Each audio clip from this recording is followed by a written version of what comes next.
Welcome to the Women Inspire Aspire podcast. In this episode, I talk to Neha Gujar about rural leadership. Hi Neha, thanks for accepting my invite to appear in the podcast. How are you doing today? Thank you. Thank you, Venkat, for having me. Doing well. Just had a really great day today. Yeah, and fully here, excited to have this conversation. Wonderful. So, would you please go ahead and tell us a bit about yourself? What do you do? Where do you live, etc.? Sure. I am born and brought up in Mumbai, and I currently work as a consultant and coach for NGO founders who want to start their own teaching fellowship program. So I've been in the social sector for over a decade now. I've taught children in the slums and shelter homes, children who live on the street. And I'm really passionate about ensuring that every child in this country receives an excellent education. And in my current role, I work with NGO founders who are in different parts of the country, working towards education and help them build local leaders, local youth leaders who would like to join this movement of teaching children. Great, that sounds exciting. So, how do you go about it? I work with Teach for India. It's a nationwide movement and organization that's been running for the last 15 years. And we have an incubation program called TFIx, wherein we identify certain organizations who believe that youth leaders are required to be brought into the field of education to create change. So we work with these NGOs closely and help them design their fellowship program. So I visit the NGOs that are assigned to me to work with, understand their context, and then work on a unique design of the fellowship program that would work in these remote villages, marginalized communities of India. That's how we go about it. And there's a lot of brainstorming, exposure to these entrepreneurs that's required. Many of them belong to the same communities that they are serving now. So also exposing them to what excellent education looks like by visiting Teach for India classrooms, by visiting other partner NGOs that we have been working with for decades now, and alongside also helping them develop their own leadership to be able to believe in the youth in their region to create this change. Great, that's wonderful. So there are challenges in having people work in the rural areas. For example, people are not ready to relocate to the rural areas because the infrastructure is not that much good in the rural areas, as well as medical facilities are not available. So how do Yeah. you handle this situation of convincing people to move to the rural areas and contribute to education? Yeah, absolutely. I think it's a complete lifestyle change. Accessibility is definitely a challenge. So we don't see a lot of youth from urban areas move to these rural areas. And that's why our goal is how can we empower local youth in rural areas to take charge. They are the ones who feel most strongly about their villages, about their community. So how can we empower them to take on this movement? We've seen a few people from urban areas move to these places, and I think what's needed is passion, is support, um, and a hope for like getting something exciting to do for the long term. I don't think the youth of our country are only motivated towards finding luxuries in life anymore. I do think that they like a challenge. They want to do something for the country. So when we find the right person, I don't think the other external challenges matter as much. But at the same time, since we work on a lot of leadership development aspects, we do work with the NGO founders on how to create an environment for anyone coming to their organization to bloom, to find a safe space, to grow with them. So, do you do the leadership development for the people who are already working for that NGO, or you provide the personnel to the NGO for working with them? It's the former, it's the first one. So we support their own team members to grow, to develop leadership, as well as we help them identify more youth in the community who would like to join this work. I think in rural areas, while there is this zeal to do something for the community, but NGOs and social work are not very well known as a career prospect. It's something that's just seen as it's a good to do apart from your work, or somebody who does not look at monetary aspects of growing. While that's not true, it's a very established sector in itself. So when they see someone from my team, someone like me visiting these places and talking about how we've made our career in the development sector, I think that's really inspiring and hopeful for them. At the same time, we help these NGOs also develop that leadership pipeline, that career trajectory for youth, so that they can actually see a career in this field. So I've personally visited a lot of youth groups, colleges in the villages with the NGO founders that I work with to talk about how they can make a career in the development sector, how they can, why they should work for their village first of all, and how they can go about it while also making a career for themselves. So it's a twofold work. One is definitely people who are already associated with this work, developing them. So like currently we're running a nationwide leadership development track for more than 70 participants from 26 different organizations to develop the current talent that they have. At the same time, when we visit these villages, we also meet youth and talk to them about how they can join this work and have a stable career while also contributing to their community. Pretty interesting. So tell us about your own personal experiences while you are doing this work. Some anecdotes about what you have come through, some interesting examples like that. Yeah, absolutely. So I don't think my own life journey can ever begin without talking about my parents. And my father actually belongs to a rural area in Rajasthan called Asnavar. And he used to live in a very simple mud brick house, about 500 square feet, with seven siblings, and his parents were landless laborers. And education was the only tool that got him and his entire family after that out of poverty, right? So my father was really good in studies, although he was studying in a government school, but because of his caliber, he kept getting opportunities, and he joined the Indian Navy. So my journey has been fueled by hearing his stories and how education can completely change the life of not just an individual but an entire family. So his entire family got out of poverty. My family is born and raised in Mumbai. I got to study in the best of schools in Mumbai as well. And at the same time, the passion was also fueled to do something for the country because I used to live in the defense area.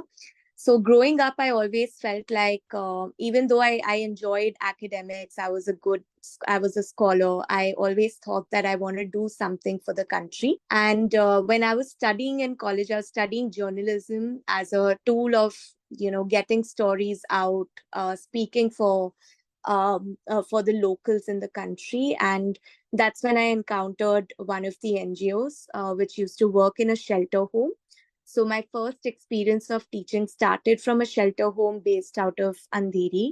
I used to teach a bunch of boys over there who belonged to either parents who were single parents, or they did not have any of their parents. And I think I found my purpose somewhere there while I was feeling really lost in the media industry and how to really bring these voices to light. I think the connection to the community and children who really need that kind of support happen in this shelter home. And I used to do this every weekend. So I used to spend about 3 to 4 hours every weekend at this shelter home. And soon after, I think I just really loved doing what I was doing, and I could see change happen, even though I wasn't formally trained to do something with the students. But just because of the fortune of having good education and mentorship in my own life, I could see significant change happening for these children. I still remember there was a child who was often labeled as a slow learner. It quite bothered me why, in a class of so many boys, he was the one who wasn't getting anything ever. And so I started spending some additional time with him during our classes, and I actually saw his results change over a few months. And that inspired me to do this work more. So by the time I left college, I was working with 4 different NGOs, and I knew that this is the path I want to take in my life.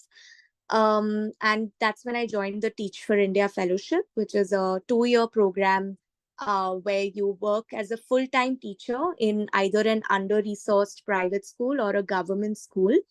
And along with learning about how to teach, you also develop leadership skills. So Teach for India holds this belief that teaching builds leadership, because every skill that you need as a teacher in the classroom, whether it's envisioning what your classroom should be like, whether it's making connection with your students or their parents, is also developing your leadership to be able to do that with any group that you are leading towards change.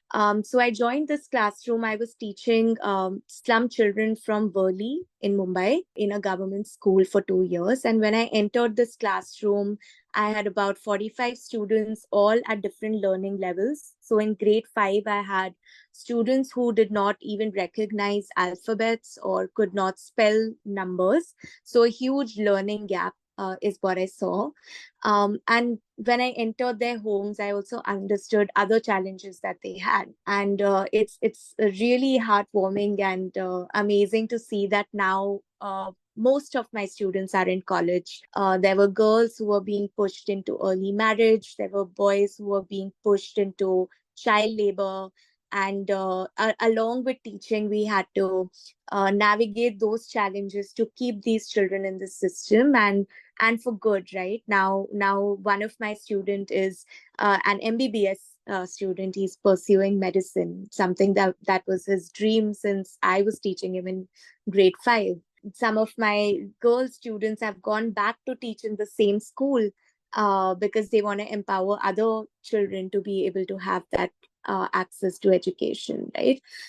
So yeah, I think that was the journey. And I while I was working with one classroom, I often felt like I want to do more, reach more children, because there were so many other classrooms in the government school where children were not getting the same nurturing and support, even though the teachers tried their best. So I partnered with the school teachers. We worked on finding certain solutions, and that's when I discovered my interest in working with more teachers. So after my 2-year fellowship and seeing like a huge growth in my classroom, I joined the Teach for India staff. I mentored and coached other fellows for 3 years. And then I led on to leading the fellowship program for Mumbai City with Teach for India. So I was working with like around 30 different communities from Dharavi to Malvani, different slums. And I used to get an understanding of the diversity that exists within one city, within different government schools and the under-resourced schools that we have. And I had the opportunity to interact with about 50 to 60 youth every year who were joining this work, leaving behind ambitious careers, so to say, if we go by the society standards. And they wanted to do this. They wanted to serve the country. They wanted to empower children in the community. And that inspired me to continue on this work as well. And then in 2023, my rural roots called me back. I felt like it's been 8 years working in the city, more than 8 years if I count my college years. And then I felt like I want to do something for the rural areas of this country. And that's when I joined the current program that I work with, which is TFIx, where we work with different NGO founders to start a fellowship, just like I described the Teach for India Fellowship. It has been an incredible journey to see some of the entrepreneurs who themselves had a very bleak future because they come from the same community, And after getting themselves out of poverty through education, they could have chosen to do anything else in the world, but they chose to stay back in their village and do something for their village despite challenges that they face. Many of them don't even earn anything out of this work, but they just do it because they want to do something for their village. It's fantastic and it's pretty inspiring to hear these stories. Just one final thing that I would like to ask about this program. Have you, so even one person helped is very helpful for the society. But at the same Hmm. time, looking at the scale of the challenges that we have in our country, do you have any kind of data points or statistics about how many children needs to be helped in the future? And is there a roadmap or something that you have in terms of, okay, this is the number of children I'm going to help out of this many number of children or something like that? Oh, absolutely. I think if I just have to look at the numbers, there are 1 crore children in India who are pushed into child labor, and there are 50 million children who cannot read basic text in their own mother tongue or solve basic math questions. So that's the number that we are looking at: 50 million children who need quality education to just access the basic text and to be able to do simple math problems. And our goal is to reach all of these children. And I say "our" because I definitely can't do it alone, but I am very sure I am going to continue working towards it with my organization. And as we do this work, we don't think that we can do this alone, right? Teach for India believes that this work requires a lot of collective action, and that's why we partner with all these NGOs in different parts of the country who are already set up there, who already have leaders in these areas to be able to reach more. Okay. With all these NGOs that you're working with, do you have a number of how many children you are serving at this point of time in 2024? Oh wow. I've never calculated it that way. That's So fine. the That's aim, fine. yeah, so the aim for this year, I am working with 3 different NGOs this year. And in each of these NGOs, we'll start with about 10 education leaders, 10 fellows. Each one of them is going to reach about 30 to 40 students. So, yeah, that way we can look at around 1,000 plus children being reached. But there are children who are also with different kinds of disability, so the ratio looks different there. But in my work, it's not just about reaching these 10 fellows or ensuring that the program works for these 10 fellows. Like I spoke about this project that we're doing with 26 different organizations now. As we work on training these 70 plus coaches, teacher coaches, they're going to reach all of their teachers, and those teachers are going to reach many more children. So the numbers are pretty huge if we look at it that way. But I would love to remember my work, whether it's this year or any year, to be about that single child and that single leader that I have impacted. Yeah. Yeah, that's the way to look at it. But at the same time, I have heard from multiple NGO leaders that measuring is very important. Measuring and monitoring Absolutely. is very important in terms of numbers and all that, because we need to know how much impact we are making. So, from that perspective, I was asking you.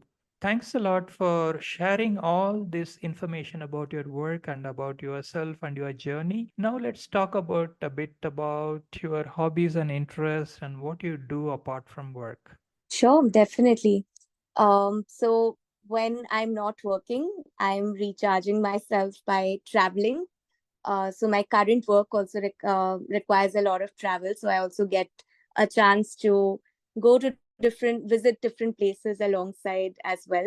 I really enjoy spending time coaching people. So apart from my work, also I like to coach women, particularly who are trying to make it in the career world, trying to balance different things. So I'm a leadership and life coach. At the same time, I really like to maintain a lifestyle for myself. So I'm a regular yoga and Zumba practitioner. And on the weekends, I like to sing. So those are different things that I do besides work as well. Yeah. Great. What do you sing? It's usually a mix of English and Hindi songs, both. Yeah, songs that I've grown up listening to, kind of songs. Oh, okay. Great.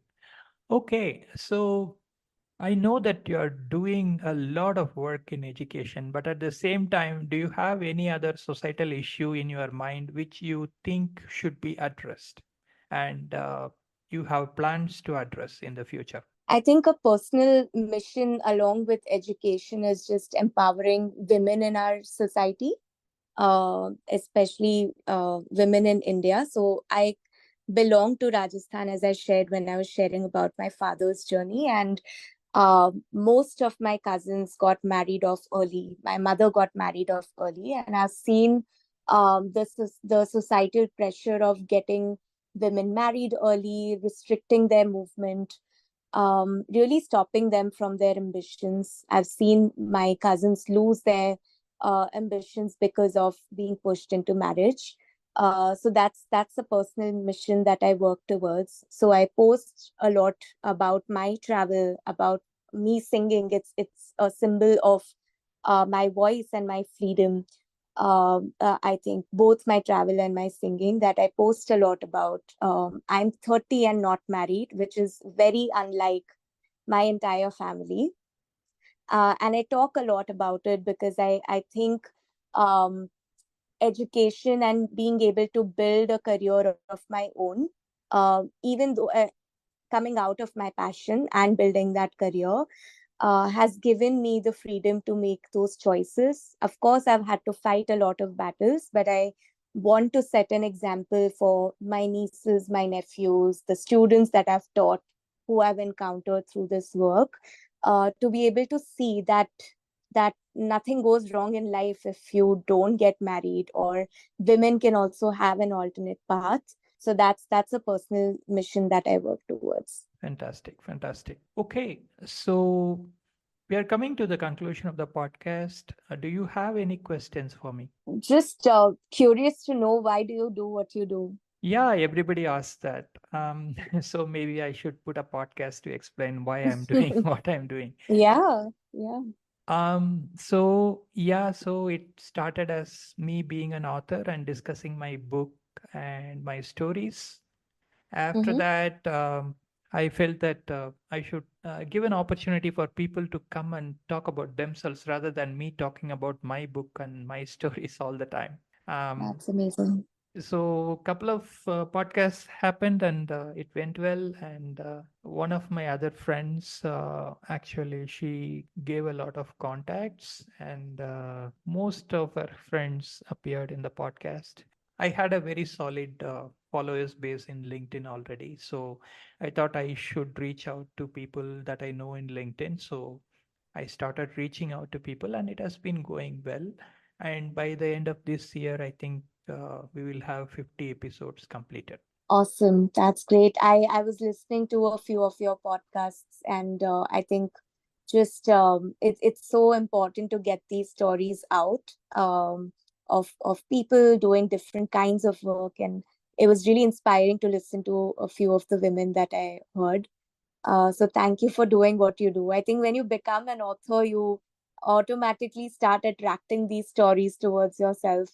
Yeah, I didn't mention earlier, but as a part of my work, I started meeting so many young leaders that I started to write a book as well. So I'm in the process of writing it right now. It's called The Leadership India Needs, and it talks about these local youth leaders who are working towards transforming the landscape of education in their villages. So I think it's just the thing that happens once you start encountering people and start believing in stories of real people. Yeah, that's wonderful. And all the best for your book. I think it will come out really well, and you should do a lot of promotion to make it reach to every hands in India. And That's I the aim. wish you all the best for that. And Thanks a lot for spending time with us today in the podcast. I wish you all the best in your work as well as whatever you do in your life. Take care and have a good day. And thank you very much. Bye bye. Thank you, Venkat. Good luck to you too. Thanks. That was a great podcast with Neha Gujar. Please subscribe to this channel and follow it for more awesome podcasts. Opinions expressed by the guests in this podcast are their own. The host or the sponsors of the podcast do not condone the opinions expressed by the guests or the actions arising out of those opinions. Any decisions or actions that the listeners might take as a result of listening to this podcast must be based on their own judgment and will be at their own risk.